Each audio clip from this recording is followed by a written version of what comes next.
श्री गुरु चरण सरोज रज निज मन मुकुर सुधारि भरनो रघुबर बिमल यश जोदायक फल चारि बुद्धिहीन तनु जानिके सुमिरो पवन कुमार बल बुद्धि विद्या देव मोहि हरहु कलेश विकार सियावर रामचंद्र की जय पवन सुत हनुमान की जय उमापति महादेव की जय बोलो भाई सब संतन की जय।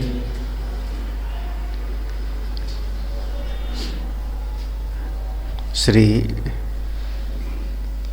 गुरुदेव भगवान के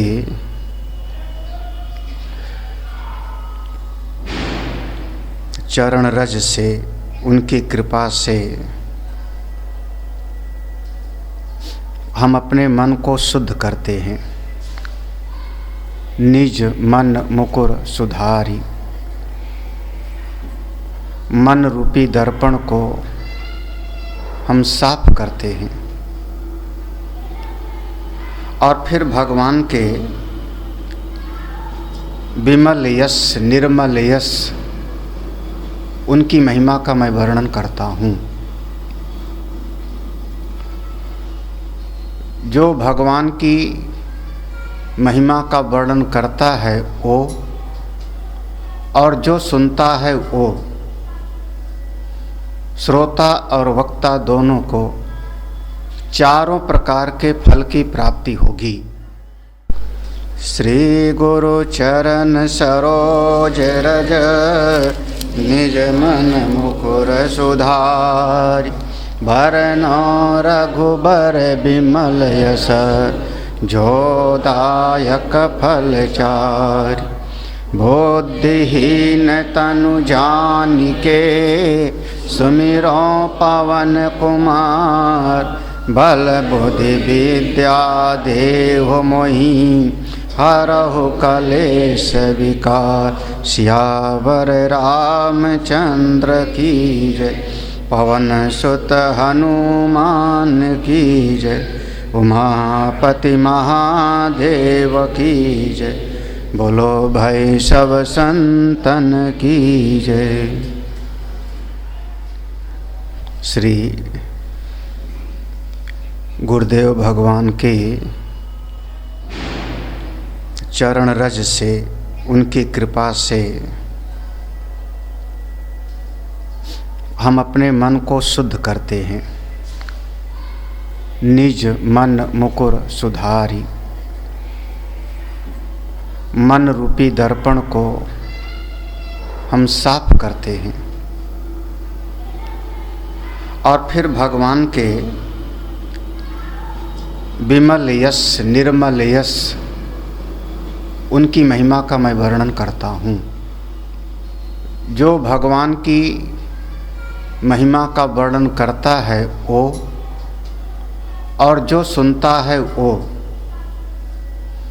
श्रोता और वक्ता दोनों को चारों प्रकार के फल की प्राप्ति होगी।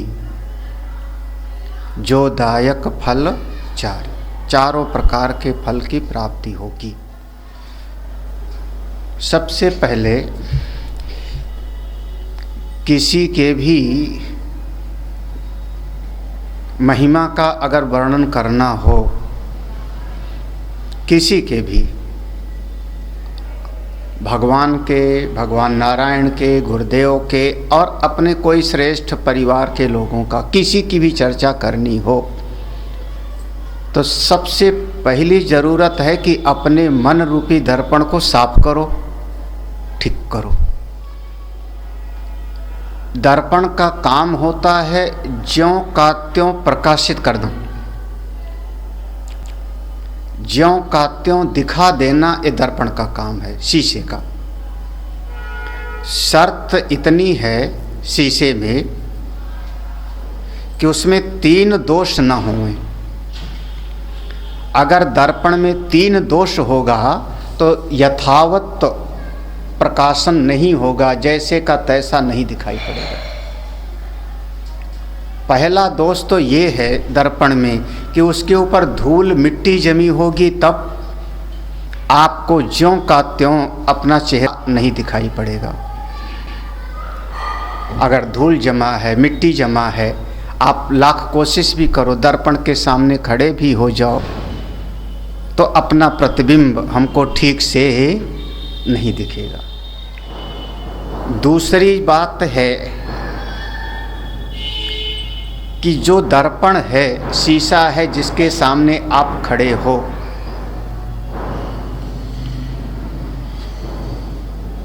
उसमें विचलन ना हो। अगर हिलता हुआ होवेगा, डामाडोल होवेगा, आप हिलते हुए शीशे में अपना चेहरा ठीक से देख के बताओ। अगर शीशा हिलता होगा तो भी आपको अपना चेहरा ठीक ठीक दिखाई नहीं पड़ेगा। दो दोष। तीसरा दोष है, उस शीशे के भीतर कोई दोष है, शीशे के अंदर कोई दोष है, तो भी आपको ठीक ठीक ज्ञान नहीं होगा। शीशे के अंदर दोष, जैसे एक तो ये है कि शीशा 10 खंड में टूटा टूटा हो, भले एक ही फ्रेम में हो, एक ही फ्रेम में है, लेकिन टूट गया, उसमें रेखाएं पड़ गई, 10 टुकड़ा हो गया। अब आप ठीक से देखना चाहो तो आपका चेहरा 10 तरीके से दिखेगा, जितने टुकड़े होंगे उतने रूप में दिखेगा। या कई बार हम अपना प्रतिबिंब देखने के लिए एक कोई गए शीश महल में, 2 रुपए का टिकट था उस जमाने में, अब तो पता नहीं, मेले में 2 रुपए का टिकट था, गए देखने। तो एक शीशे के सामने गए तो हम बिल्कुल इतने से दिखे, दूसरे शीशे के सामने गए तो बहुत मोटा तगड़ा दिखे। आप लोग देखा हो शायद। हाँ, अब एक शीशे के सामने गए तो आप हो दुबले मोटे दिखाई पड़े, हो छोटे लंबे दिखाई पड़े, हो लंबे नाटे दिखाई पड़े, तो दोष तुम्हारा नहीं है। किसका दोष है? वो शीशे का ना। उसके भीतर कोई ऐसा दोष है जिसके कारण जो है उसका यथावत बोध नहीं हो पा रहा है, बल्कि विपरीत ज्ञान हो रहा है ना, उल्टा सीधा टेढ़ा मेढ़ा दिख रहा है। अरे एक शीशे के सामने गए तो ऐसे लगा जैसे होंठ पूरा लटके हुए हैं सुअर के जैसे, तुतने जैसे। हाँ? अब वो मेरा थोड़े दोष है, वो किसका था? वो शीशे का। हाँ? शीशा निर्दोष हो, ए शर्त है। तो ये जो 3 दोष है शीशे में, 3 दोष, पहला धूल धूसरित ना हो, दूसरा विचलन ना हो, हलचल ना हो, और तीसरा शीशे में छिंदी भिंदी खंड खंड ना हो। अगर ये 3 दोष से रहित वो शीशा होगा तो आपको अपना प्रतिबिंब ज्यों का त्यों दिखे। ठीक है ना? अब मन को समझो। हमारा मन एक तो राग द्वेष के कलुष से कलुषित हो गया। अब ये मन अगर राग और द्वेष के कलुष से, मिट्टी से धूसरित हो गया है, अब आप किसी की भी चर्चा करो, किसी की भी महिमा का गायन करो, तो आप अपने राग द्वेष से कलुषित कर दोगे ना। रावण भी बीच बीच में भगवान की चर्चा करता था, रावण भी करता था, लेकिन रावण जब करता था तो राम नहीं बोलता था। राम बोलना ठीक नहीं, तो क्या बोलता था? तपस्वी। हाँ। अरे वो तपस्वी लोग, तो उसको भी तो पता लग रहा है ना, लेकिन वो अपने चित्त के दोषों से भगवान की महिमा को धूसरित कर दिया है, कलुषित कर दिया है। अरे तो कोई राजकुमार होगा, इसीलिए तो हिरण को पाने के लिए दौड़ पड़ा। दोष अपना है, अपने मन को ऐसा बनाए। ये पहला दोष है। ये जो मन का जो दोष है, ये राग द्वेष से कलुषित है, इसके लिए उपाय है, इसके लिए उपाय है श्रवण का, सत्संग रूपी श्रवण। ये मन को साफ करने का पहला आपके समझो जड़ी बूटी है। हाँ, और ये जैसे मन बहुत ज़्यादा विक्षिप्त है, विचलन, शीशा हिल रहा है, जैसे मन में बहुत ज़्यादा हलचल है तो भी ठीक ठीक बोध नहीं होगा, ठीक ठीक नहीं ज्ञान होगा। मन में जो हलचल है ये अनेकानेक कामनाओं के कारण होता है। एक चित्त में, एक मन में एक कोई कामना थोड़े है। अगर वो कभी सोचने बैठ जावे, ना जाने कितने तरह की कामना जो हमको पता भी नहीं लगता, छुपी हुई कामना होती है, अदृश्य रूप से। कहाँ पर है? पार्थ मनोगतान। सारी कामनाएं कहाँ हैं? प्रजहाति यदा कामान सर्वान पार्थ मनोगतान। एक कामनाएं मन में हैं तो एक कामना इधर खींचेगी, एक कामना उधर खींचेगी, एक कामना उधर अपनी तरफ खींचेगी, तीसरी कामना इधर खींचेगी।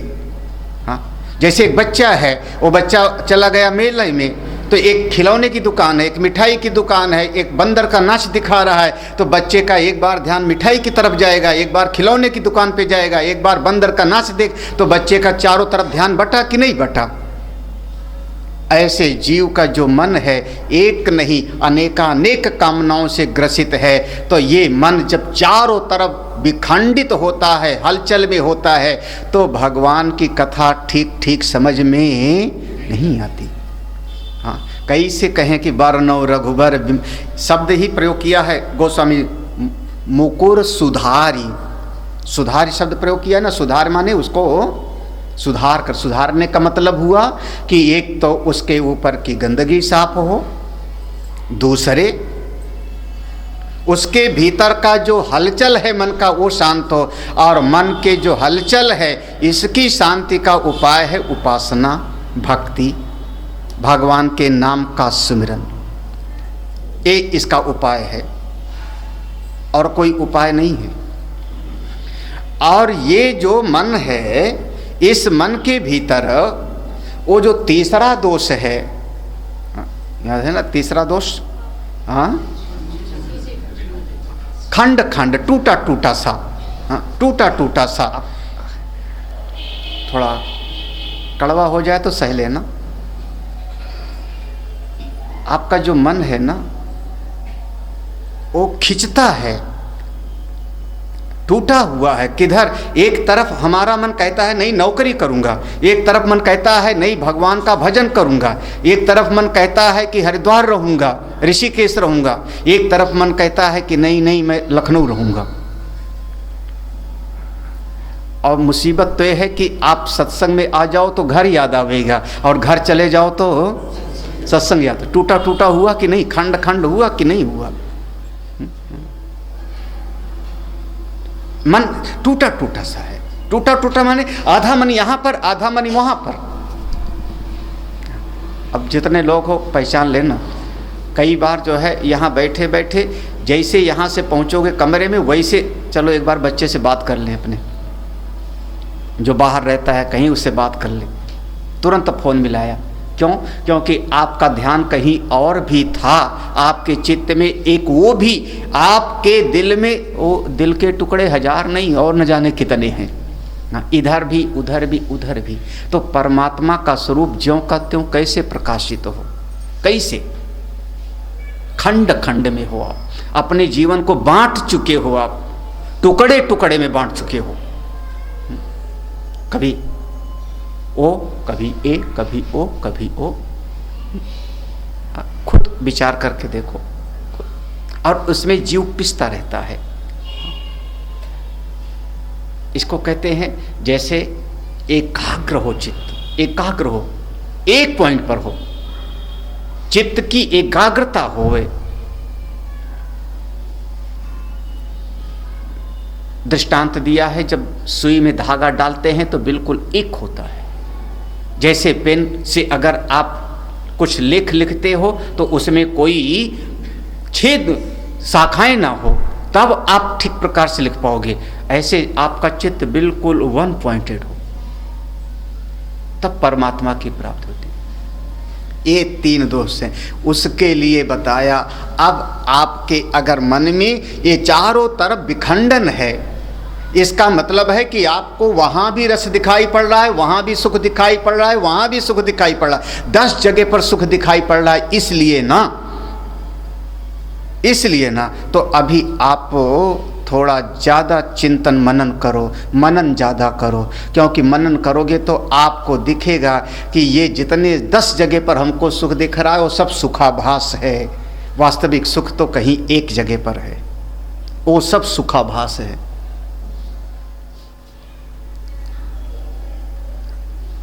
विचार करोगे तो अपने आप समझ में आ जाएगा, चिंतन करोगे तो समझ में आ जाएगा। मन के 3 दोष हैं, ये तीनों दोष मिट जाएं। आप सरल भाषा में कह लो, श्रवण मनन और निधिध्यासन से दूर होगा। आप इस तरीके से आप कह सकते हो, हाँ। या कर्म, उपासना और ज्ञान से, लेकिन ये 3 दोष मिट जाएं तो आपका मन रूपी दर्पण सुधर गया। निज मन मुकुर धारी, तो अपने मन को ठीक कर लो, तब भगवान की कथा का वर्णन करो। हाँ, नहीं तो भगवान की कथा के बीच में रुपया आ जाएगा। हाँ, आप बड़े बड़े कथावाचकों को देख सकते हो, भगवान की कथा के बीच में कोई ना कोई और दुनिया का समाज आ जाएगा। हाँ, आइए आइए, बड़े बड़े प्रतिष्ठित नेताजी आए हैं, इनका स्वागत करो। हम चर्चा कर रहे थे भगवान की, तो नेताजी कहाँ से आ गए? ऐसा होता है, आप लोग टीवी में देखो। हाँ, यहाँ तक कि भगवान की कथें रोक देते हैं। क्यों? क्योंकि उसकी चित्त वृत्ति में कुछ और बैठ जाता है। निज मन, अब भगवान की कथा सुनाओ। कब? जब अपने मन रूपी दर्पण को साफ कर लिया। अब जैसे झलकेगा, बिल्कुल साफ साफ परमात्मा का स्वरूप दिखाई पड़ेगा, वो वर्णन करो।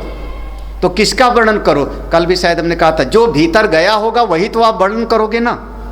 कल याद आया था ना, मैंने दृष्टांत दिया था, थोड़ा खराब सा दृष्टांत, कि जो खाओ, अगर आप मिर्ची खाए हो तो डकार भी मिर्ची की आएगी। एक संत हैं, उन्होंने जीवन में सत्संग सुना है, भगवान की चर्चा सुनी है, प्रभु की कथा सुनी है, तो अब चर्चा किसकी करेंगे? बरनौ रघुबर, भगवान की कथा का वर्णन करेंगे। एक बढ़िया बात है विचार की, यहाँ पर नाम है हनुमान चालीसा।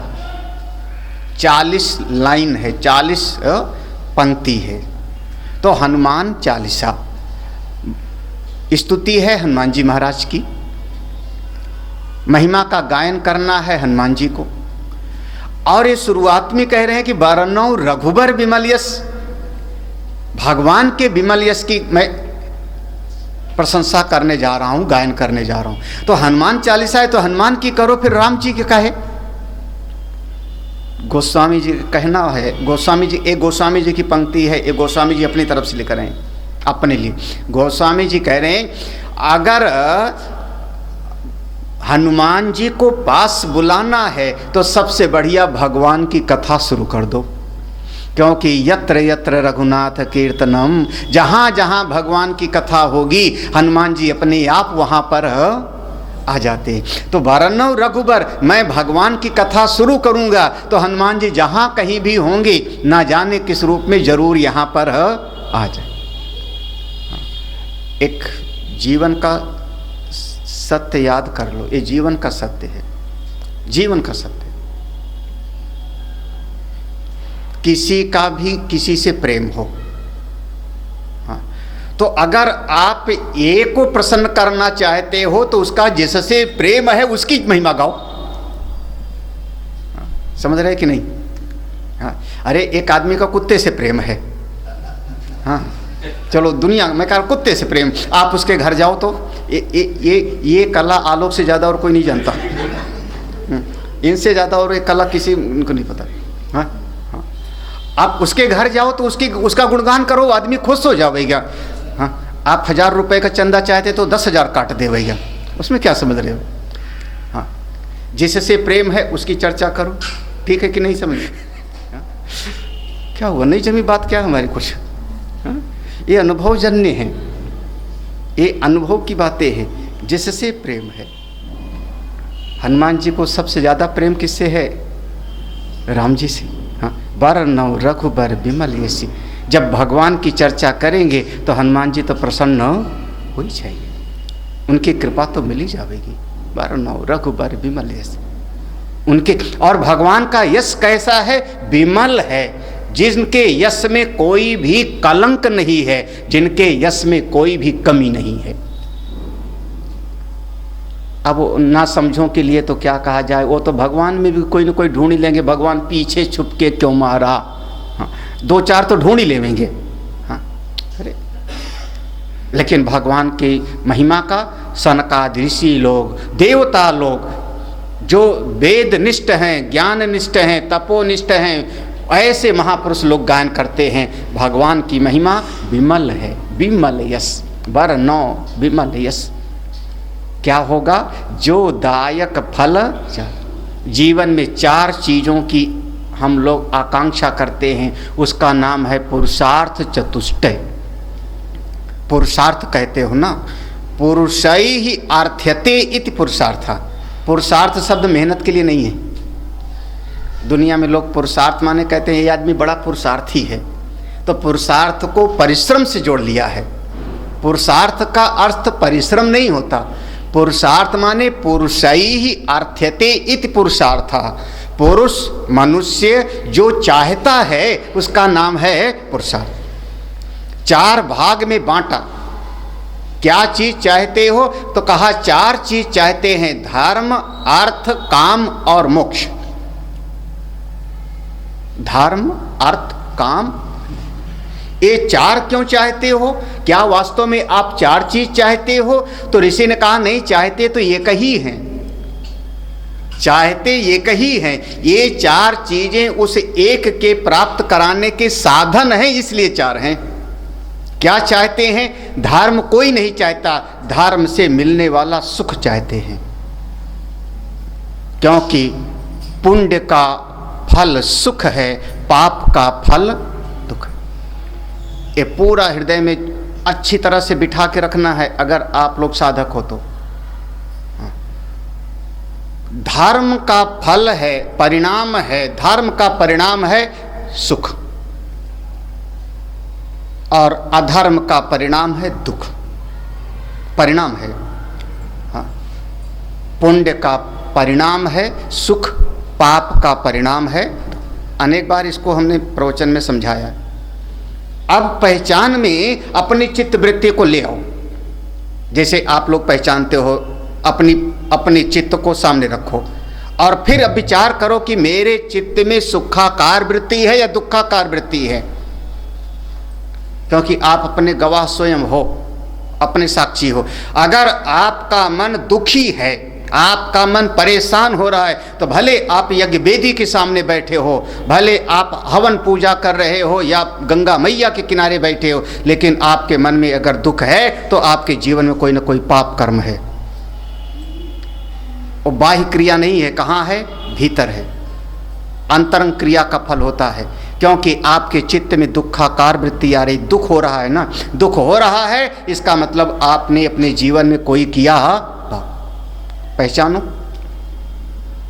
और अगर आपका मन सुखी है, मस्त है, अपनी महिमा में है, तो भले आप चंडाल की नाली के किनारे बैठे हो, भले आप 2 दिन से भूखे बैठे हो, लेकिन मन आपका अगर सुखी है, इसका मतलब आपने पुण्य किया है। ये पहचान है आपके मन का। सुख और दुख पहचान है, धर्म और अधर्म का। बाहर से क्रिया पहचान नहीं है। नहीं तो रामायण में तो क्रिया में ये कौन यज्ञ कर रहा था? दक्ष प्रजापति भी यज्ञ कर रहा था। दक्ष प्रजापति भी यज्ञ कर रहा है, उसके यज्ञ का नाश किया गया। मेघनाद भी यज्ञ कर रहा था, उसके यज्ञ का नाश किया निकुंभिला के मंदिर में। रावण भी यज्ञ करने बैठा था, उसके यज्ञ का नाश किया गया। धर्म का फल सुख और अधर्म का फल दुख। आपका मन सुखी है कि दुखी है? ये पहचान है। आप लोग अगर ध्यान से सुन तो जीव धर्म नहीं चाह रहा है, असल में धर्म का फल चाह रहा है। हाँ, बहुत बढ़िया शब्द प्रयोग किया, जो दायक फल। फल, हाँ, हम धर्म थोड़े चाह रहे हैं, हम क्या चाह रहे हैं? धर्म का फल। दूसरी बात, अच्छा, आप अर्थ चाह रहे हो कि अर्थ से मिलने वाला सुख चाह रहे हो? रुपया चाह रहे हो, रुपया चाह रहे हो कि रुपये से मिलने वाला सुख, दोनों में समझना। हाँ। आपको बहुत सारा रुपया दे दिया जावे, ले लो, लेकिन आपको कह दिया गया कि आप अब कुछ खा पी नहीं सकते हो, डॉक्टर ने मना कर दिया, खाना पीना सब मना। क्या पियो? बोले बस केवल पानी पी के रहो। अब रुपया लेके क्या करोगे? क्या करोगे? हाँ? और एक कहानी सुननी है, खलील जिब्रान की कहानी है। एक खलील जिब्रान की कहानी बाद में बहुत प्रचलित हो गई, बहुत ज़्यादा प्रचलित हुई कि किसी को यक्ष प्रकट हो गया, उसने कहा क्या चाहिए? उसने कहा कि हम जिसको छुएं सोना बन जाएं। अंत में बहुत परेशान हुआ, उसने प्रार्थना किया अपना ये वरदान तुम ले लो। हाँ, आप अर्थ चाहते हो कि अर्थ माने संपत्ति या संपत्ति से मिलने वाला सुख। बड़ा बड़ा थोड़ा सूक्ष्म है। जो दायक फल, फल शब्द प्रयोग किया है ना। हाँ, हम अगर आप रुपया ही चाहते ना तो आप अपने बेटे के लिए अस्पताल में भर्ती है, स्कूल में भर्ती, तो रुपया खर्चा ना कराते। हाँ, लेकिन लोग 3-3 लाख 4-4 लाख रुपया दे करके बीबीडीसी वगैरह में एडमिशन कराते हैं। अगर आप रुपया ही चाहते तो रखे रहो, रुपया संपत्ति रखे रहो, क्यों त्याग देते हो? बोले नहीं महाराज, हम उससे मिलने वाला सुख चाहते हैं, धर्म से मिलने वाला सुख चाहते, अर्थ से मिलने वाला सुख चाहते हैं, और काम से मिलने वाला सुख चाहते। भोग, काम, भोग, जो भोग है अगर वो सुख ना देवे तो आपके किस काम का? हाँ? अब कपड़ा पहने हो, ऊनी कपड़ा, और इससे सुख ना मिले, चुभने लगे अंदर, हाँ? आप उतार करके फेंक, यही कपड़े सारे गर्मी में सब उतार करके किनारे रख दोगे। क्यों? क्योंकि गर्मी में पहनेंगे तो भले भोग तो करे, लेकिन अब इससे सुख प्राप्त नहीं हो। काम से सुख चाहते हो। जीवन में एकमात्र लक्ष्य है हमको सुख मिले, और सबसे आसान है भगवान की कथा सुनो, इसी समय सारा का सारा सुख मिल जाता है। तो फल जो है, जो चार धर्म के, धर्म अर्थ काम मोक्ष, ये चारों के मेहनत करने पर जो मिलता है वो भगवान की चर्चा में अभी सुख मिल जाता है, इसी क्षण सुख मिल जाता है। इसीलिए भगवान की कथा का श्रवण करते रहना चाहिए। ये यहाँ पर इसको कहते हैं हेतु हेतु। हाँ, हेतु हेतु मद्भाव। क्यों? क्योंकि भगवान की चर्चा सुनते, कथा सुनते हैं, जो हमको इतना करने के बाद मिलेगा वो अभी मिल रहा है। सकल पुरुषार्थ सिद्धि, सारे पुरुषार्थों की सिद्धि हो जाती है। जो दायक फल, 2 लाइन हुई ना, वरनो रघुबर विमल यश, जो दायक फल। अब आगे गोस्वामी जी गए, ये गोस्वामी जी अपने लिए कह रहे हैं, तुलसीदास जी अपने लिए कह रहे हैं, नीचे की लाइन, बुद्धिहीन तानुहीन, ये दोनों शब्द, हीन शब्द दोनों के साथ लगाओगे तब अर्थ खुलेगा। बुद्धिहीन तानुहीन जानिकै सुमिरो पवन कुमार। ये 2 चीज की मेरे पास बहुत कमी है, 2 चीज की कमी है। क्या चीज कमी है? एक तो बुद्धिहीन, एक तो हमारे पास ज्ञान की कमी है। बुद्धिहीन, ज़्यादा बुद्धि नहीं है, गोस्वामी जी अपने लिए कह रहे हैं। बुद्धिहीन तानुहीन, तानु माने तन कहते हैं शरीर को, तन माने शरीर। तानुहीन, हमारा शरीर भी बहुत कमज़ोर है। कोई कह दे कि चलो केदारनाथ में, वहाँ तुमको जो है ज्ञान मिलेगा, सिद्ध महात्मा के दर्शन हो जाएंगे, मेरे शरीर में इतनी ताकत नहीं। तानुहीन, हमारा शरीर भी कमज़ोर है और हमारी अकल भी कमज़ोर है। आपके पास ये 2 ही का ज़्यादा गर्व होता है, अरे सब कर लूँगा, सब कर लूँगा, रुपया वो तो हाथ का मैल है, फिर से कमा लूँगा। परवाह का है, अपने शरीर का गर्व है या अपनी विवेक शक्ति का, अपनी बुद्धि शक्ति का गर्व होता है। ये 2 चीज़ का बहुत बड़ा अभिमान होता है, बहुत ज़्यादा। इस बुद्धि के बल से आपने घर बना लिया, बुद्धि के बल से नौकरी प्राप्त कर लिया, बुद्धि के बल से आपने धन कमा लिया, किसके? तो गर्व किसका है? अपनी अकल का, अपनी अकल का, या तो अपने शरीर का या तो अपने बुद्धि का। गोस्वामी जी कहते हैं ये जो दोनों अभिमान देने वाली चीज है ना, ये दोनों मेरे पास तो है। बुद्धिहीन और तनुहीन, शरीर भी कमजोर है और बुद्धि भी। बताओ गोस्वामी जी के पास बुद्धि नहीं थी क्या? धड़ाधड़ रामायण की चौपाइयाँ ये, और एक एक चौपाई ऐसी कि आज तक हम लोग विचार करते रहें, चिंतन करते रहें, उसकी गहराई समझ में नहीं आती, कितनी गहन चौपाई है। और गोस्वामी जी कहते मेरे पास कोई बुद्धि ही। कभी अभिमान मत करो, कभी अभिमान मत करो। और जरा सा भी अभिमान आ जावे, जरा सा भी अभिमान आवे तो तुरंत याद करो किसकी? हनुमान जी की। क्योंकि हनुमान जी का काम है आपके अभिमान को मिटा देना। उनके पास गदा है ना, हनुमान जी के पास गदा है, और गदा जब पड़ती है तो सब चारों खाने आदमी सुमिरो पवन कुमार, बुद्धहीन तनु जान के सुमिरो पवन। हनुमान जी जैसे उनका नाम ही है, जिन्होंने अपने जीवन में सारे मान का हनन कर दिया है, समस्त मान का हनन कर दिया, ज्ञान मान जहां एको नहीं, इसलिए नाम है उनका हनुमान। और कथा में तो ऐसा सुना है ना कि जब इंद्र ने वज्र चलाया तो हनुमान जी को ठोड़ी पर लगा और ठोड़ी उनकी टूट गई, तो ये ठोड़ी का नाम हनु होता है। तो हनुमान जी का हनु टूट गई तो नाम पड़ गया हनुमान। एक कथा में ऐसा सुनाया जाता है। लेकिन जिन्होंने अपने सारे मान को खत्म कर दिया, ऐसे हनुमान जी सुमिरो पवन कुमार। हे हनुमान जी, मैं आपको स्मरण करता हूँ। क्या चाहिए आपको मुझसे? क्या चाहिए? तो क्या चाहिए? तो 3 चीज मांगा है। नीचे की लाइन देखना, 3 चीज मांगा है। बल, बुद्धि, विद्या, ये 3 चीज मांगा है, और 2 चीज से बचाने के लिए प्रयास किया है। ये 3 चीज देना और 2 चीज को हमारे पास से भगाना। हाँ, हमारे पास में 2 चीज पहले से है, 2 चीज पहले से है, उसको हमारे भीतर से निकालो गदा मार करके, और 3 चीज नहीं है तो बाहर से हमारे भीतर ले आओ। ठीक है ना? 2, कुछ लाना और कुछ निकालना। तो क्या लाएं? हनुमान जी, हे कृपा ऐसी करिए कि पहले तो बल दीजिए। बताइए, हनुमान जी कहते हैं बल दीजिए, अतुलित बल धाम, कहते हैं हमको बल देना। कौन सा बल? गोस्वामी जी कह रहे हैं कौन सा बल?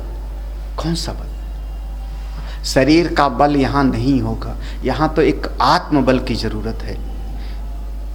भक्त को बहुत मजबूत होना पड़ता है, अपने निश्चय में, अपनी साधना में, अपनी दृढ़ता में बहुत मजबूत होना पड़ता है। धिक बलम क्षत्रिय बलम, ब्रह्म तेजो बलम बलम। भीतर का बल। तुलसीदास जी की प्रार्थना है, भगवान आप हमको आत्मबल दीजिए, बल बुद्धि, हमको बुद्धि दीजिए। बुद्धि एक शक्ति है जो विचार कर सकती है, चिंतन कर सकती है, एक एक चीज को अलग अलग करके समझ सकती है। हमको ऐसी बुद्धि दीजिए, सूक्ष्म बुद्धि, पैनी बुद्धि। और किसी को बहुत बढ़िया पेन दे दी जाए, कलम बहुत बढ़िया दे दी जाए, लेकिन एक भी पन्ना कभी लिखे ना तो किस काम का? पेन तो बहुत बढ़िया दे दिया गया उसको, पेन बहुत बढ़िया दे दिया जाए और उससे आप कुछ काम ही ना करो तो किस काम का हो? तो बुद्धि बहुत अच्छी होवे आपके पास में, लेकिन उस बुद्धि का आप विवेक का उपयोग ना करो तो? बुद्धि है तो बहुत अच्छी है, लेकिन उसका सदुपयोग नहीं करते, कभी पढ़ते नहीं, कभी लिखते नहीं, कभी गीता नहीं पढ़ते, रामायण नहीं पढ़ते, तो किस काम की बुद्धि? फिर आपकी बुद्धि क्या करेगी? जा करके इतिहास पढ़ो, भूगोल पढ़ोगे, यही तो करोगे ना। बल बुद्धि विद्या देव। तो बुद्धि का उपयोग किस में है? हमको अब ज्ञान मिले, विद्या मिले, हमारी बुद्धि विचक्षण बुद्धि वाली ज्ञान। हे प्रभु, हमारे भीतर एक आत्मबल मिले, आपकी करुणा से हमारी बुद्धि पैनी हो, बुद्धि अच्छी हो, और बुद्धि में हमारे विवेक बैठे, ज्ञान आवे, बल बुद्धि विद्या, हमारी बुद्धि समझे एक एक चीज को, सूक्ष्म चीज को समझे, ऐसा हमको प्राप्त हो। और दो चीज हमारे पास पहले से ही है, इसको आप करुणा करके दूर कर दीजिए। क्या? हाराहु कलेश विकार, ये सबको याद है, इसलिए जो है हाराहु दूर करिए मेरे भी, ये पहले से हम लेके आए हैं। काय के लिए? क्यों लेके आए? ना जाने क्यों आ गया मेरे पास। एक तो क्लेश और एक विकार। क्लेश माने दुख, विकार माने चिंता। एक क्लेश को योग दर्शन में 5 क्लेश माना गया। वहाँ पर अविद्या, अस्मिता, राग, द्वेष और अभिनिवेश, ये 5 चीजें हैं जिसके कारण जीव को दुख मिलता है, एक क्लेश माना जाता है। क्लेश माने जिसके कारण हमको दुख मिल रहा है, जिसके कारण हम चिंतित हो रहे हैं, हम परेशान हो रहे हैं, उसका नाम है क्लेश।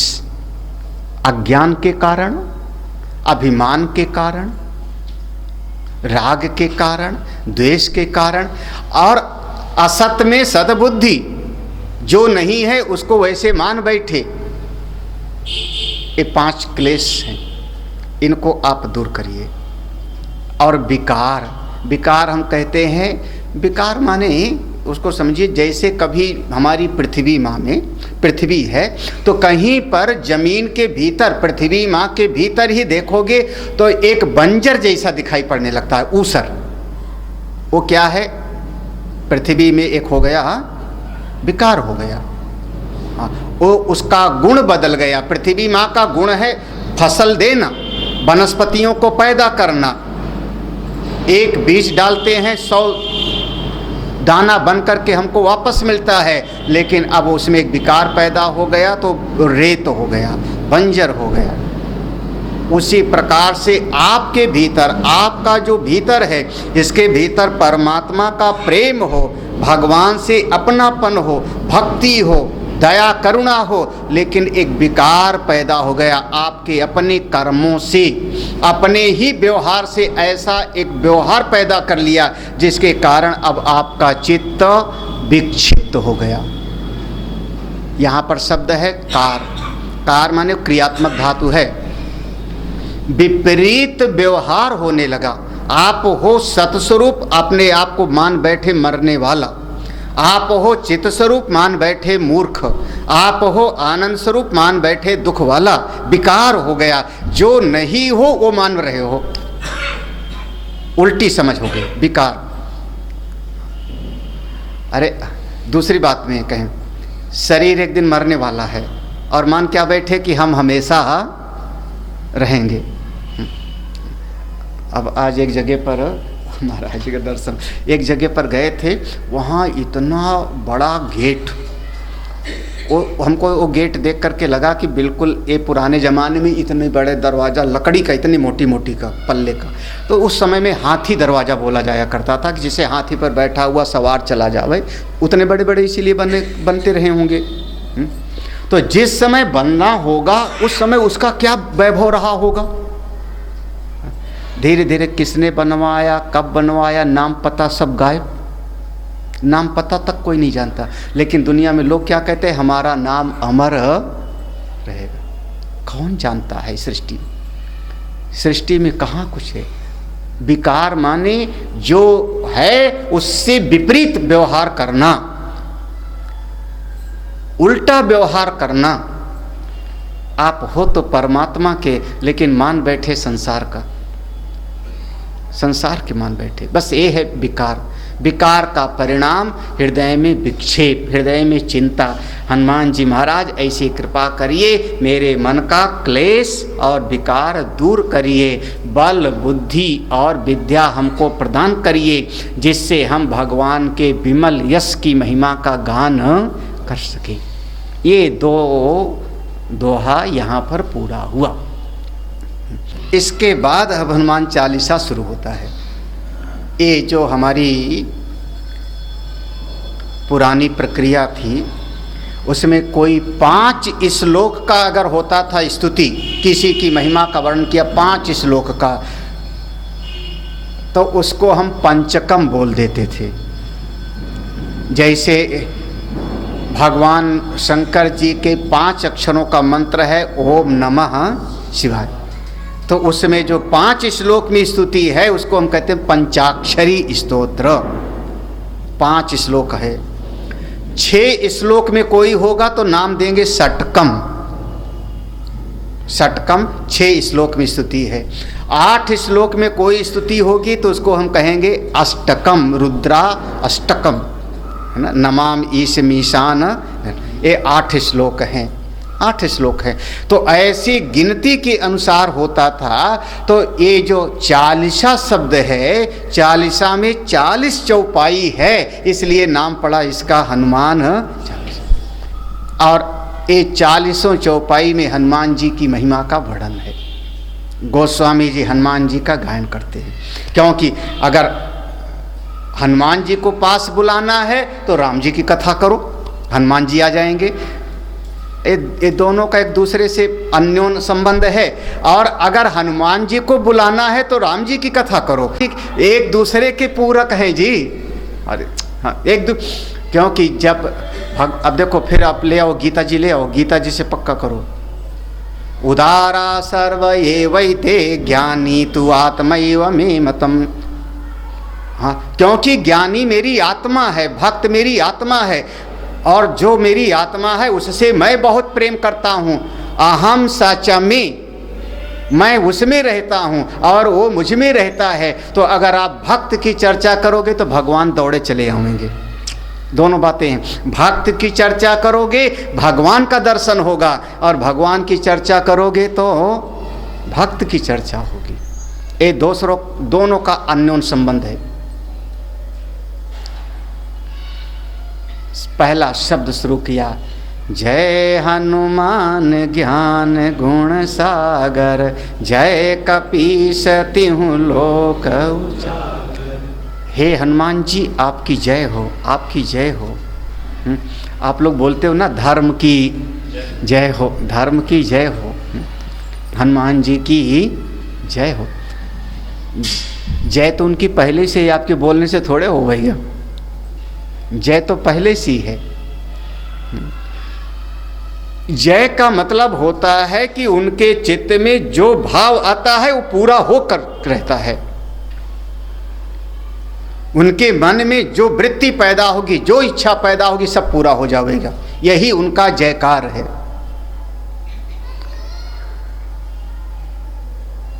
वेद में जैसे शब्द आएगा स्वस्ति, स्वस्ति न इंद्रो वृद्धश्रवाः, स्वस्ति नः पूषा विश्ववेदाः, स्वस्ति नस्तारक्ष्यो अरिष्टनेमि।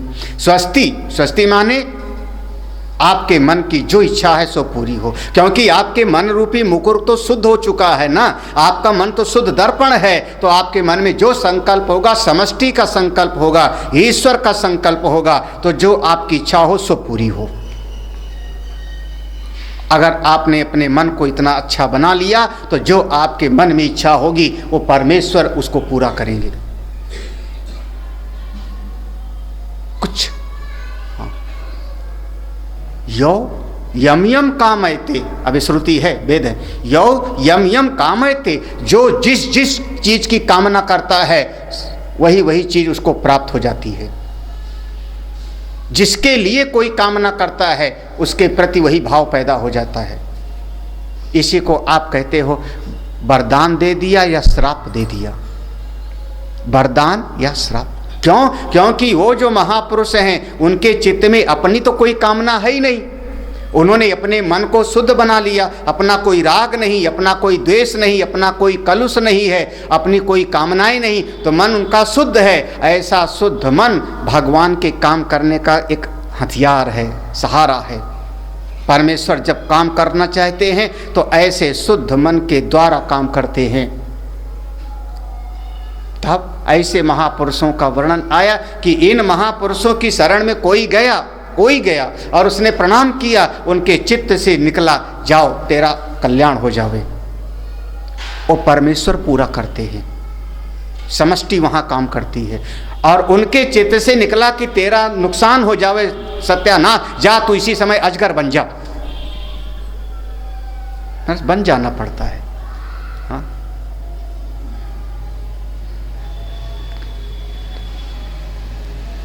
अब सभा बैठी थी, हाँ, उस सभा में भगवान शंकर जी पार्वती जी के साथ पधारे, वहाँ सभा में सनत कुमार जी महाराज भी विराजमान थे। बढ़िया मस्त। और सनत कुमार जी अपने ध्यान में मस्त थे, कोई परवाह नहीं अपनी महिमा में, अपने सच्चिदानंद स्वरूप में। जब भगवान शंकर जी आए तो सारी सभा के लोग खड़े हो गए, प्रणाम किए, सब ने प्रणाम किया। सनत कुमार जैसे के तैसे, उनका ध्यान ही नहीं कौन आया कौन गया, अपने आप में रमण कर रहे हैं। माँ पार्वती जी को अच्छा नहीं लगा, बिल्कुल उनको अच्छा नहीं लगा। बताओ, मेरे स्वामी को सारे लोग प्रणाम करते हैं और जो जरा सा जो है रहे, ऐसे तुम बैठे, ऐसे तुम खड़े रह गए, पता नहीं क्या सोचते हुए, जैसे घोड़ा होता है, जाओ घुड़साल में चले जाओ, घोड़े बन जाओ। महाराज सनत कुमार जी घोड़े बन गए, बन गए, ठीक है, कोई बात नहीं। कुछ दिन के बाद में फिर अब पार्वती जी को मन में हुआ, चलो चल के देखाऊं क्या हाल चाल है उनका। वो वहाँ घुड़साल में पहुँचे तो महाराज एक किनारे खड़े थे। कहिए अकल ठिकाने आई? उन्होंने कहा, माँ आपने बड़ी कृपा किया, कोई अब संध्या बंदन का झंझट नहीं। अरे मनुष्य का शरीर होता तो संध्या बंदन करना पड़ता, नहाना पड़ता, कोई झंझट नहीं, अपनी महिमा में है। हाँ, अपनी महिमा में कुछ फर्क नहीं पड़ता। तुमका ठीक नहीं है, हम तो दुख देने के लिए तुमको श्राप दिए थे, जाओ ऊंट बन जाओ, ऊंट बन जाओ। सुना है ना कि घोड़ा खड़ा ही रहता है ज़्यादातर, हाँ, जाओ ऊंट बन जाओ। अब ऊंट बन गए, गर्दन लंबी हो गई। फिर पार्वती जी के मन में आया कुछ सालों के बाद, चलो चल करके जो है फिर देखें क्या हाल है। फिर पहुंची तो एक बबुल के पेड़ के नीचे बैठे थे, अपना जो है मस्ती में पागुर कर रहे थे। पार्वती माँ ने कहा, अब मज़ा आया, कैसे हो? उनका, माँ बड़ी कृपा आपने किया, पहले खड़ा रहना पड़ता था, हाँ, अब आराम से लेटे हैं, जैसे भूख लगी गर्दन लंबी कर दिया, ऐसे बैठे बैठे मुंह ऊपर करता हूँ, खा लेता हूँ। हाँ, ना शौच जाने की चिंता, ना पानी की चिंता। वहीं एक दिन पानी मिल गया, 7वें दिन चल जाएगा। अब तो बहुत आराम है, आपकी बड़ी कृपा, इसमें भी कृपा है।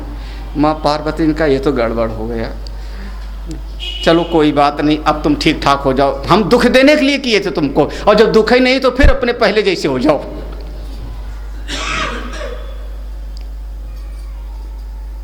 संत कुमार जी पहले जैसे हो गए, फिर हो गए। माँ पार्वती ने कहा, अब कुछ तुमको मांगना है तो मांग लो, मैं तुम्हारे पास आई हूँ, अब मैंने समझ लिया तुम मेरे बहुत प्रिय हो, कुछ मांगना चाहो मांग लो। सनत कुमार जी ने कहा, हमको कुछ नहीं चाहिए, हमको क्या चाहिए?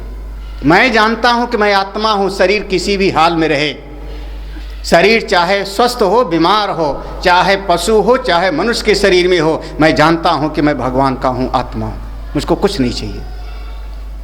जब 2-3 बार पार्वती जी ने कहा और सनत कुमार मुझको कुछ नहीं चाहिए, तो पार्वती जी ने कहा, फिर आप कुछ नहीं मांगते हो तो मैं मांगूँ दोगे? मैं मांगूँ तो आप दोगे? सनत कुमार जी ने कहा, अब आप इतने दिनों से हमारे पीछे लगी हो, आप जो चाहे सो मांग लो, जो चाहे सो मांग लो। तब पार्वती माँ ने कहा कि अगर अब कुछ देना चाहते हो तो आप मेरे पुत्र बन करके पैदा हो, हमको ऐसा ज्ञानी पुत्र चाहिए, ऐसा स्वरूपनिष्ठ, ऐसी महिमा वाला पुत्र चाहिए। और उसके बाद फिर कार्तिकेय भगवान के रूप में आए, तो एक तरीके से सनत कुमार जी को माना जाता है। तो ये जो चित्त है आपका मन रूपी मुकुर है, दर्पण है, जब शुद्ध हो जाता है तो शुद्ध दर्पण से शुद्ध मन के थ्रू भगवान आपके लिए कार्य करते हैं। तो जो चाहोगे सो पूरा हो जाता है, जिसके लिए चाहोगे वो पूरा हो जाता है, चाहे वरदान और चाहे श्राप, दोनों बातें। इसी का नाम है जय हो। हे हनुमान जी महाराज, आपकी जय हो, आपकी जय हो। जय मतलब जिसके लिए जो चाहे सो हो सकता है, जो चाहे सो हो सकता है। कौन है आप? ज्ञान गुण सागर। ए सागर शब्द को दोनों के साथ लाओ, बीच में लाओ। ज्ञान के सागर हैं, गुणों के सागर हैं। ज्ञान अलग, गुण अलग। ज्ञान के सागर हैं और गुण के सागर हैं। सागर माने समुद्र, जिसमें कितना जल है उसकी कोई सीमा नहीं है। समुद्र में कितना जल है इसका कोई माप नहीं है, कोई तौल नहीं है। ऐसे आप ज्ञान के सागर हैं हनुमान जी महाराज। कहाँ से प्राप्त किया ज्ञान? अपने गुरुदेव से। कल भी हम लोगों ने इसी पर चर्चा किया ना, गुरुदेव से ज्ञान कैसे प्राप्त होगा। अब फिर जाओ हनुमान जी की कथा में चले जाओ तो समझ में आएगा। जैसे प्रकट होते हैं हनुमान जी, प्रकट होते ही जीव का पहला काम है ज्ञान प्राप्त करो। अब दूसरी दृष्टि से समझना, जीव का पहला कार्य है, पहली चाह है कि आप ज्ञान चाहिए। अज्ञानी बन के मत मरो। अज्ञानी थे तो जन्म लिया, अब ज्ञानी बन के चलो, भगवान के होके चलो। हनुमान जी ने देखा ज्ञान के देवता तो सूर्य भगवान है, प्रकाश के देवता तो सूर्य भगवान है। हाँ, अब यहीं से समझना, एक दृष्टि है। एक अभी अभी नवजात बालक और इतने विशाल सूर्य को जाके निकल लेवे। हाँ, अब हम लोग श्रद्धा से मान लेते हैं, श्रद्धा से पढ़ लेंगे, स्वीकार कर लेंगे। लेकिन आज का नया समाज जो बच्चों का पढ़ा लिखा है, वो जल्दी इस पर कैसे वो कहेगा। हाँ, अब उसको दूसरे तरीके से आप समझो। अब ज्ञान चाहिए, बिल्कुल ज्ञान चाहिए, तो आपको जैसे सूर्य भगवान के पास प्रकाश है, हनुमान जी गए और जाके पूरे के पूरे सूर्य को निगल लिया, अपने मुंह में रख लिया। यही वर्णन है ना, मुंह में रख लिया, अंधेरा छा गया, सब सारे देवता आए और फिर उन पर वज्र का प्रहार किया। ये घटना है। मतलब इसका समझिए, अगर आपको ज्ञान चाहिए तो ये नहीं है कि गुरु जी को आप जबरदस्ती मुंह में रख लोगे। हाँ, गुरु जी से ज्ञान जबरदस्ती निकाल लोगे क्या? नहीं, मेरे गले से ज्ञान निकाल लो आप। भाई हनुमान जी ने सूर्य भगवान को अंदर रख लिया, मुंह में रख लिया, खा गए, चलो। हाँ, लेकिन उनके भीतर का ज्ञान नहीं पाए उस समय। आप चाहो तो मेरे शरीर को मार सकते हो, काट सकते हो, जमीन छीन सकते हो, रुपया छीन सकते, कपड़े उतार सकते हो मेरा, लेकिन मेरे भीतर का ज्ञान जबरदस्ती आप प्राप्त नहीं कर सकते। तद विद्धि प्रणिपातेन परिप्रश्नेन सेवे। ठीक है ना। ज्ञान चाहिए तो गुरु बिन होए कि ज्ञान, बिना गुरु के ज्ञान नहीं होगा। लेकिन गुरु जी के पास जाओ तो ऐसे मत जाओ कि गुरुवई जी को खा जाओ। वो तरीका सही नहीं है, वो तरीका सही नहीं है। तभी चोट लगी ना, वरदान मिला वो ठीक है, वो तरीका सही नहीं। और ये तुरंत ही समझना, एक शब्द है, वही शब्द पर मेरा बहुत बार जोर होता है। अभी एक दिन बैठे थे, बीके सिंह वगैरह बैठे थे, तो ऐसे चर्चा होने लगी, तो हमने कहा एक शब्द बोलते हो कि नहीं, बस उसी पर सब पहचान है। उन्होंने कहा क्या? तो हमने कहा कि चाहिए शब्द बोलते हो कि नहीं। गुरु जी को ऐसा करना चाहिए, गुरु जी को ऐसा बोलना चाहिए, गुरु जी को उसके घर जाना चाहिए। बेचारा 3 साल से पीछे लगा हुआ है, भोजन पे आ जावें। हाँ, चाहिए बोलते हो ना गुरु जी को। क्या हुआ, अब सिर क्यों झुका रहे हो? हाँ, जहाँ गुरु जी को चाहिए यानी अपनी अकल से आप उनको चलाना चाह रहे हो, ये वाला तरीका गलत हो गया। तो आगे देखो फिर से, अब क्रम बदलेगा। क्रम बदला, उसके बाद जब क्रम बदलता है तो वही हनुमान जी जब बड़े हो गए, अंजना और केसरी दोनों ने मिल करके उनका यज्ञोपवीत संस्कार कराया। यज्ञोपवीत संस्कार के बाद विद्या अध्ययन के लिए जाना है, किसके पास जावें? तो पुनः सूर्य देवता के पास पहुँचे ना। अब ये विधि पूर्वक जा रहे हैं, अब विधि पूर्वक जा रहे हैं। तस्मात् गुरुम प्रपद्येत। कैसे गए? श्रद्धा पूर्वक जाके सूर्य देवता को प्रणाम किया। अब कथा में प्यार से दूसरे तरीके से सुनाते हैं। सूर्य भगवान के पास जैसे पहुँचे हनुमान जी, सूर्य भगवान के सारथी हैं, वो सारथी ने तुरंत बताया। सूर्य भगवान के सारथी, हाँ, सूर्य भगवान के सारथी अरुण माने जाते हैं। ये 2 भाई हैं, गरुण और अरुण, जो विनीता के पुत्र हैं। तो गरुण तो भगवान नारायण के वाहन हो गए और अरुण सूर्य भगवान के सारथी हो गए। इसीलिए जब सबसे पहले प्रकाश फैला तो हम कहते अरुणोदय। सवेरे नाम हुआ ना अरुणोदय, माने अरुण पहले दिखाई पड़े, रात्रि चली गई और थोड़ी देर के बाद में सूर्य देवता दिखेंगे। तो वहां पहुंच गए। जैसे पहुंचे सूर्य भगवान ने पूछा कौन आया, और उन्होंने कहा वही बालक है जो एक बार खा गया था, वही आया। महाराज चौंके होंगे बिल्कुल, सूर्य भगवान कहां से फिर से आया, इससे लड़ना भी ठीक नहीं है।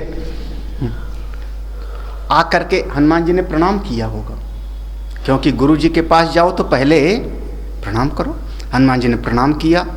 सूर्य भगवान ने पूछा कैसे आया, कैसे आया? हनुमान जी ने कहा गुरुदेव आपके पास ज्ञान के लिए आया हूँ, आप हमको ज्ञान प्रदान करिए, आपका मैं शिष्य हूँ, आप मेरे गुरुदेव। अब सूर्य भगवान सोचते हैं एक क्षण में आया था तो खा गया था, ज्ञान के लिए कुछ दिन रुकना पड़ेगा, न जाने कब नाराज हो जावे, उठा के मुंह में रख लेवे। सूर्य भगवान ने कहा देख मेरे पास समय नहीं है, सवेरे से शाम तक मैं चलते रहता हूँ, और ज्ञान देने के लिए थोड़ा बैठना पड़ेगा कहीं पर ना, शांति से उपदेश देने के लिए, सुनने के लिए, तो किसी और के पास जाके ज्ञान प्राप्त कर ले, मैं तो दिन भर चलता रहता हूँ। सूर्य भगवान ने कहा इसमें कोई समस्या नहीं, जैसे आप चलते हो उतनी गति से मैं भी उड़ता चलूँगा, आप ज्ञान दीजिए। हाँ, आप ही मेरे गुरुदेव हैं, आप ही मेरे गुरुदेव, जैसे आप उड़ोगे उसी गति से मैं भी उड़ूंगा। सूर्य भगवान भीतर से शायद परीक्षा ले रहे होंगे, जैसे यमराज ने लिया नचिकेता की। सूर्य भगवान कहते हैं देखो बात यह है ना कि कम से कम श्रोता और वक्ता का मुख आमने सामने हो तो ज्ञान का उपदेश हो सकता है। तुम हमको देखो, मैं तुमको देखूं, तो तुमको देख करके मैं बता सकता हूं, सुना सकता हूं, और जैसे मैं चल रहा हूं ऐसे तुम बगल से उड़ोगे तो तुम्हारा मुंह भी उसी तरफ हो जाएगा, तो कैसे ज्ञान का आदान प्रदान होगा? हनुमान जी ने कहा इसमें भी कोई समस्या नहीं भगवान, इसमें भी कोई समस्या नहीं, आप अपने हिसाब से चलिए, आपके सामने सामने मैं पीठ के बल उड़ता चलूंगा, उल्टा मेरा चेहरा हमेशा आपके सामने रहेगा। अब आप हमको उपदेश करिए, अब आप हमको उपदेश करिए। वैसे असल बात तो यह है कि जिसको ब्रह्म विद्या चाहिए, जिसको ये ज्ञान चाहिए, उसको संसार की रीति से उल्टा ही चलना पड़ता है। जो दुनिया वाले समझते हैं अगर वैसे आप चलोगे तो फिर आप ब्रह्म ज्ञान के अधिकारी ही कैसे होंगे, खुद विचार करो। जो जगत की रीति है, जो जगत का एक नियम है, संसार का दुनियादारी का नियम है, अगर उसी के अनुसार चलोगे तो ज्ञान को तो किनारे रख दो जी, कैसे समझोगे? हमने कई बार लोगों को खूब समझाया, आपके 2 बच्चे थे, दोनों की शादी विवाह हो गई, आपकी जिम्मेदारी खत्म हो गई, भगवान ने बड़ी कृपा किया, आपका कर्तव्य पूरा हो गया, आपका पूरा हो गया, प्रभु की लाख कृपा, क्योंकि आपके दोनों बच्चों की हो गई शादी विवाह, वो भी बाप बन गए। अब काहे की चिंता? अब किसी के यहाँ शादी विवाह हुए तो काहे के लिए जाना? क्योंकि लोग यही कहते हैं कि हमारे यहाँ नहीं आओगे तो तुम्हारे यहाँ कौन जाएगा। हम कहेंगे हमारा तो हो गया, अब मेरा बेटा चाहेगा तो वो जाएगा, तो उसके यहाँ जाओ, तो चाहे ना जाओ। लेकिन ये हमने बहुत अनुभव किया है, सारे दादा दादियाँ दौड़े जाते हैं शादी विवाह पार्टियों में। क्यों? क्योंकि ये दुनियादारी निभानी है, दुनियादारी निभानी है। तो जब दुनिया से उल्टा नहीं चल सकते हो तो ज्ञान के अधिकारी फिर नहीं हो। जैसे दुनिया सोचती है वैसे आप सोचे, जैसे संसार के लोग चलते हैं वैसे आप चले, तब फिर आप साधक कैसे हो? जो दुनिया सोचती है वैसे विवेकानंद नहीं सोचे, वो भी नौकरी कर सकते थे। जैसे दुनिया सोचती है वैसे शबरी ने नहीं सोचा, वो भी सोच सकती थी, माता पिता की आज्ञा मानो, शादी करो, घर गृहस्थी बसाओ, वो भी तो कर सकती थी। जैसे दुनिया सोचती है वैसे मीरा ने नहीं सोचा, भगवान जगत गुरु शंकराचार्य ने नहीं सोचा। हा? जो उल्टा चले दुनिया से वही परमात्मा को पा सकता है। सत्य तो यही है। हा? और उसके बाद सूर्य भगवान से पूरा ज्ञान प्राप्त किया। अब यहाँ पर जो कहना चाह रहे हैं, सूर्य भगवान गुरुदेव हैं हनुमान जी के, दोनों घटनाएं हैं। गुरु जी के पास कैसे नहीं जाना चाहिए और कैसे जाना चाहिए, दोनों का वर्णन हो गया ना। जबरदस्ती गुरु से ज्ञान नहीं प्राप्त कर सकते, वो तरीका सही नहीं है, तो कैसे ज्ञान के लिए जाओ? जैसे सूर्य भगवान के पास हनुमान जी यज्ञोपवीत के बाद गए हैं, उनसे ज्ञान प्राप्त किया है। जब ज्ञान प्राप्त करके वहाँ से वापस चले, क्या चाहिए, गुरुदक्षिणा में क्या दूं? तब सूर्य भगवान ने कहा मेरे अंश से सुग्रीव आया है, उस सुग्रीव की तुम ख्याल रखना, ध्यान रखना, यही गुरुदक्षिणा होगी। एक तरीके से हनुमान जी सुग्रीव के सेवक हैं, राम जी के तो नंबर 2 पर है। वो तो सुग्रीव के साथ रहा करते थे। गुरुदक्षिणा वहाँ से आए। अब जो सूर्य भगवान से ही कोई ज्ञान प्राप्त करके आया हो तो महाराज उसके ज्ञान की क्या सीमा होगी। ज्ञान के सागर हैं आप। जय हनुमान ज्ञान गुण, ज्ञान के सागर हैं। हाँ, इनके ज्ञान की, ज्ञानी नाम अग्रगण्यम, इनके ज्ञान की कोई सीमा नहीं है। जिस विषय में चाहो, राजनीति में, धर्म नीति में, ब्रह्म ज्ञान में, दूत के काम में, कहीं पर भी देखो इनके ज्ञान की कोई सीमा नहीं। चलो अभी आगे आएगा तो फिर देखें। अभी तो ज्ञान की प्राप्ति का जो तरीका है वहां पर गौर करना। दूसरा, किसी किसी के भीतर ज्ञान तो बहुत होता है, उसकी बुद्धि में जानकारी बहुत होती है, ज्ञान बहुत है, लेकिन उसके गुण ठीक नहीं होते। अब ऐसा हम लोग समाज में देख सकते हैं, कभी कभी दिखाई पड़ जाएगा। हाँ, कभी कभी कोई कोई ऐसे ज्ञानी होते हैं जो बड़े गुस्सैल होते हैं। उठाया संसा, धड़ाक से मारा चेले को।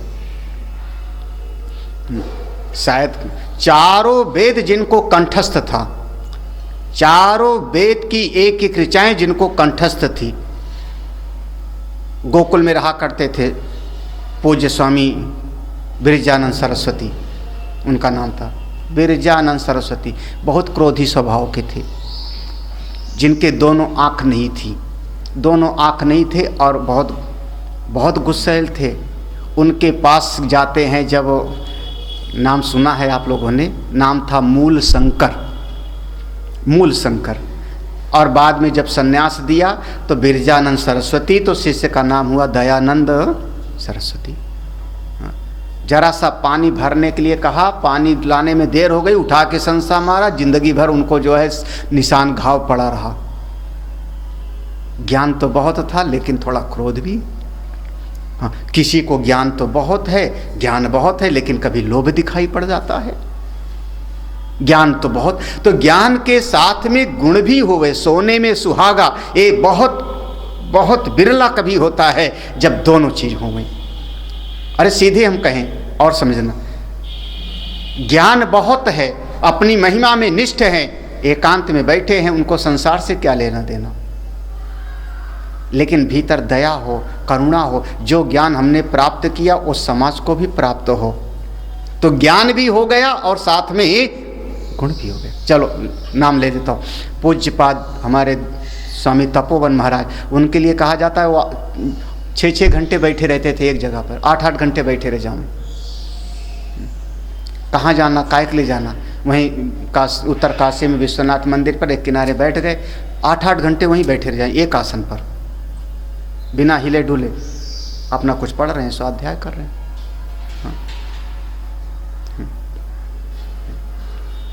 अभी एक संत के बारे में सुना, आज बताया कि बैठे थे, वो पढ़ने में बहुत रुचि है, आप लोग नाम जानते हो उनका, पढ़ने में, स्वाध्याय में बहुत रुचि है। भोजन की थाली रख दिया, शाम के भोजन की थाली रख दिया और अपना पढ़ते रहे और खाना खाने भूल गए, 4 बज गए सवेरा। तो अभी प्रत्यक्ष की बात है। तो ज्ञान तो बहुत है लेकिन अपने आप में रमण कर रहे।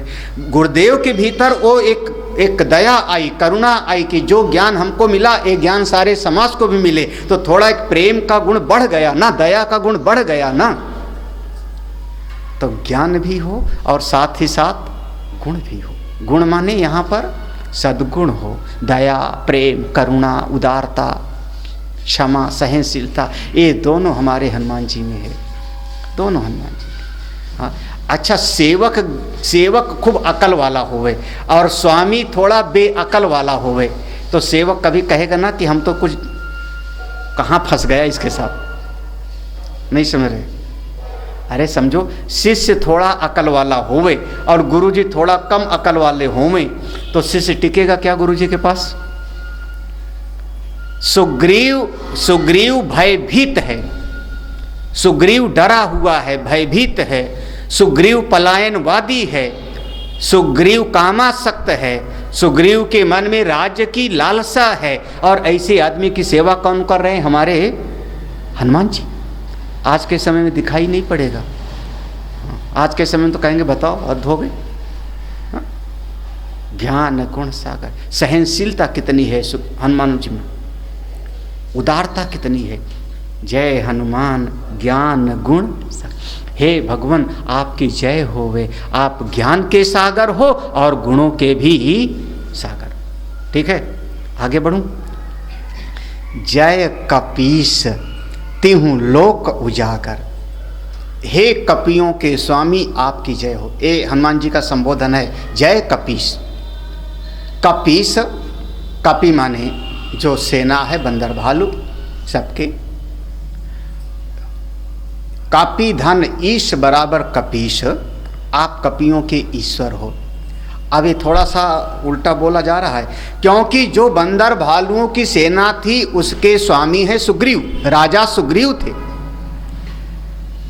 जिस समय माँ भगवती की खोज के लिए बंदर भालू बुलाए गए, स्वयं सुग्रीव ने कहा था 1 महीने के अंदर सबको लौट के आना है और जो नहीं आएगा उसको मैं मारूंगा। भगवान की सेना के सेनापति सुग्रीव हैं, सेनापति सुग्रीव हैं, तो कपियों के स्वामी तो सुग्रीव जी हैं। लेकिन तुलसीदास जी क्या करें? जय कपीस, आप कपियों के ईश्वर हो, कपियों के स्वामी हो। कुछ है ना उल्टा, समझना। जब सेनापति वो है, राजा सुग्रीव है, तो हनुमान जी को क्यों कहा? इसको समझिए, एक ऐसी बात विचार करने की है, एक चिंतन करने का है कि भगवान श्री कृष्ण कभी राजा नहीं बने। राज सिंहासन पर हमेशा बैठते थे उग्रसेन, लेकिन सारे विश्व में जो चर्चा थी किसकी? द्वारकाधीश कौन है? द्वारकाधीश मेरे कन्हई हैं, जबकि कन्हई सिंहासन पर एक भी दिन नहीं बैठे। हमेशा बैठते कौन थे? उग्रसेन। ठीक है ना? जिसकी चलती है उसी का नाम होता है। ठीक है। दूसरी बात कहें ना, आपके शरीर का शासक कोई भी हो सकता है, कानून हो सकता है, दूसरा आपको हथियार के बल पे आपका गुलाम बना सकता है। तो आपके शरीर को अपने काबू में कोई भी कर सकता है, लेकिन आपके दिल पर कोई राज्य करे वो कोई बिरला होता है। आपके मन रूपी, हृदय रूपी सिंहासन पर कोई बैठ जावे वो कोई। तो शरीर का सम्राट कोई और हो सकता है, लेकिन हृदय पर, समझ आ रहा है कि नहीं? हाँ, आप हृदय से जिससे जुड़ जाओ। अरे अपने चिंतन की बात है, विचार करना, दिल से सोचना। हाँ, आपके हृदय, हनुमान जी कहाँ बैठे? हृदय में बैठे। हाँ, अगर हृदय से पूछो, किसी के जितने बंदर भालू हैं उन सब के हृदय से पूछो, तो सबका श्रद्धा, सबका प्रेम, सबका स्नेह किससे? हनुमान जी से। चर्चा होती है तो किससे? कभी कोई बंदर भालू अगर विपत्ति में भी आ गया तो पुकारेगा किसको? हनुमान जी को, हमको बचाओ। कभी युद्ध में, जब भगवान का लंका में युद्ध हो रहा है, युद्ध में कहीं पर कोई राक्षस भारी पड़ रहा है तो बुला के, सुग्रीव को नहीं बुलाया जा रहा, बुलाया किसको जा रहा है? हनुमान जी को, आप बचाओ। प्रेम हनुमान जी से ज़्यादा है, श्रद्धा हनुमान जी पर ज़्यादा है, विश्वास हनुमान जी पर ज़्यादा है। भले वो शासक हैं सुग्रीव, राजा हैं सुग्रीव, तो कपियों के स्वामी हैं, सम्राट हैं सुग्रीव, लेकिन वास्तव में तो हृदय पर, सिंहासन पर विराजमान है कौन? हमारे हनुमान जी। इसलिए गोस्वामी जी कहते हैं जय कपीस। आप सही कहूँ, वो आप समझना, तो सम्राट कोई भी होवे, सम्राट कोई भी होवे, कोई भी होवे, लेकिन हमारे जो समाज है, जो हमारा आस्तिक समाज है, श्रद्धालु समाज है, उस श्रद्धालु समाज के हृदय पर तो संत राज करते हैं। किसी के यहाँ पर 50,000 भगत लोग हैं, उनके हृदय पर किसका राज्य है? संत कर। ये सब होता है। हृदय पर कौन राज कर रहा है? हृदय पर कौन? अरे ये आप व्यवहार जगत में आप देख सकते हो, आपके शरीर पर राज करता है वो अफसर। जहां पर आप फैक्ट्री में चले गए, उसके कानून को मानना पड़ेगा। 8 घंटे 9 घंटे आप उसके गुलाम हो, आप जो कहो, जो कहेगा वो करोगे। लेकिन आपके हृदय में तो शासन है परिवार का। आप वहाँ पर शरीर आपका नौकरी करते हुए, शरीर आपका काम करते हुए, मेहनत करते हुए, आपके हृदय पर विराजमान है कौन? मेरी पत्नी, मेरा बेटा, मेरा बच्चा। शरीर पर शासन किसी का हो सकता है, हृदय पर सिंहासन तो किसी और का होता है। जय कपीस। हनुमान जी पूरी सेना के अच्छा, दूसरी भाषा में कहूँ, पूरा का पूरा महाभारत में जो 11 अक्षौणी इधर है, 7 अक्षौणी उधर है, पांडव की तरफ। राजा हैं धर्मराज युधिष्ठिर, प्रमुख योद्धा के रूप में है भीम, प्रमुख योद्धा भीम हैं। दुर्योधन के सारे भाइयों को मारने वाले, धृतराष्ट्र के सारे भाइयों को मारने वाले केवल भीम, धृतराष्ट्र के पुत्रों को।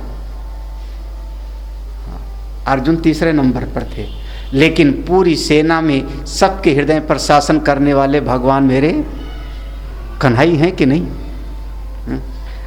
चाहे बर्बरीक ने कहा हो, चाहे गांधारी ने श्राप दे करके कहा हो, सारे युद्ध के कारण आप हो, ऐसा कहा ना। क्यों? आप चाहते तो युद्ध ना होता। कौन शासन कर रहा है? आपके दिल दिमाग पर कौन है? सारे बंदर भालुओं के दिल पर विराजमान है हनुमान। जय कपीस। हे हनुमान जी महाराज, आपकी जय हो, जय हो, जय हो। और तीनों लोक उजागर, तीनों लोकों में आपकी महिमा विख्यात है। आकाश पाताल स्वर्ग लोक, जिधर भी देखने जाओ सब जगह पर तीनों लोकों में आपकी महिमा जगत विख्यात है। तीनों लोक उजागर, कोई छुपी बात नहीं है, ये सारा समाज जानता है, सारी सृष्टि के लोग जानते हैं।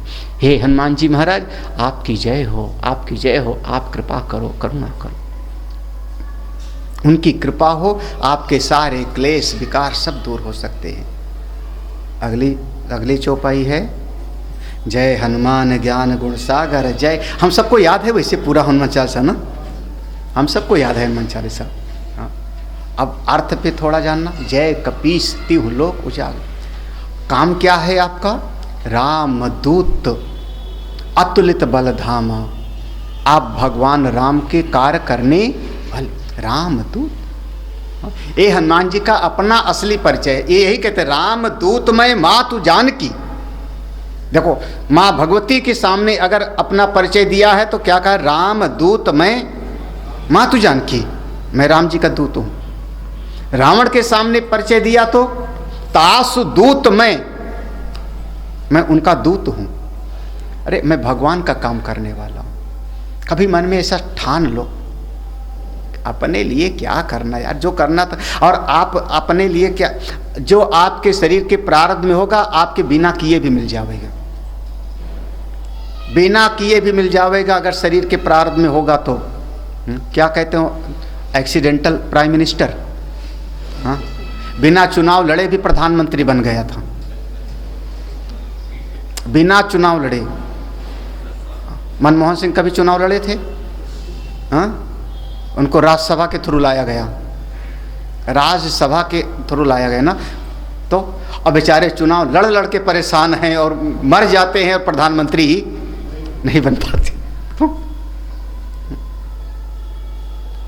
शरीर के प्रारब्ध में होगा तो मिल जाएगा। इसके लिए क्या, आप काम करना है तो प्रभु का करके देखो, ठाकुर जी का करो। आप ठाकुर जी का काम करोगे, ठाकुर जी आपकी प्रतिष्ठा कर देंगे। ये विष्णु पुराण में ऐसा वर्णन आया। विष्णु पुराण में वर्णन आया कि जो मेरी प्रतिष्ठा कराता है मैं उसकी प्रतिष्ठा करा देता हूँ। गीता जी में भगवान ने कहा 18वें अध्याय में, उसको मैं बहुत प्रेम करता हूँ जो इस गीता का श्रवण करता है, कराता है। उससे ज़्यादा प्रिय हमको कोई नहीं है। आप भगवान का काम करो, भगवान आपके लिए करते हैं। राम दूत तो चलो कल सोचते हैं, आज यहाँ पर विश्राम देते हैं। हे हनुमान जी महाराज आपकी ही जय। कब समझ में आएगा? याद है जब मन रूपी दर्पण साफ होगा। याद है ना, मन के 3 दोष थे, तीनों दोष निकल जावे, मन रूपी मुकुर सुधर जावे, साफ हो जावे, और तब एक बात समझ में आ जाती है, बल बुद्धि विद्या देवमयी हर हो कलेश विकार। भगवान ने, हनुमान जी ने वैसा चाहा। थोड़ा थोड़ा हम लोग विचार करते चलेंगे। आज यहाँ पर विश्राम दे रहे हैं। बोलिए सच्चिदानंद भगवान।